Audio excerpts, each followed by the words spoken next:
Il-Bank HSBC f'Malta rrapporta profitt qabel it-taxxa ta' 109 miljun euro għas-sena li għaddiet.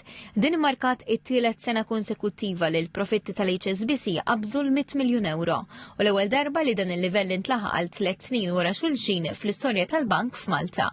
Fil-preżentazzjoni ta' riżultati ġie spjegat li għalkemm il-profitt naqas b'29% meta mqabbel mal-2024, ir-riżultati juru tkabbir fit-tħul u attività akbar mill-klijenti. Mir-riżultati tal-bank ħareġ ukoll tkabbir qawwi fid-depożiti tal-klijenti li żdiedu bi 370 miljun euro biex laħqu rekord ta' 6,500 miljun euro.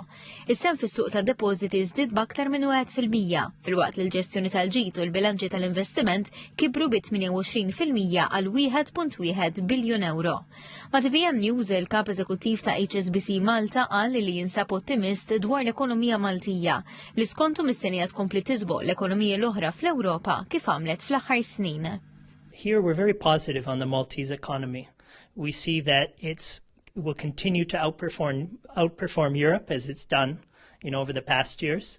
The property sector remains strong, and it's a very diversified economy which provides a lot of opportunities. So we're positive on the economic outlook. Staqsini wkoll dwar is-sitwazzjoni ta' trasferiment tal-maġġoranza tal-isma l-Credja Bank wara li ftit ta' xurilu sar magħruf li ntlaq ftehim finali dwar il-bejħ ta' 70% tal-isma lil dan il-Bank Grek għal madwar 200 miljun euro. So we're working on a seamless transition.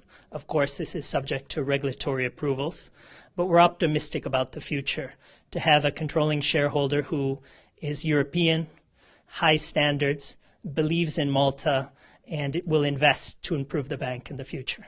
L-HSBC Bank Malta qal li xhieda tal-impenn tiegħu li kompli wasal liħ sostenibbli lill-azzjonisti u dividend gross finali ta' 8.4 ċentesmi għal kull sem. Il-bank qal li dan jirrappreżenta l-ogħla proporzjon ta' ħlas ta' dividendi fi snin riċenti.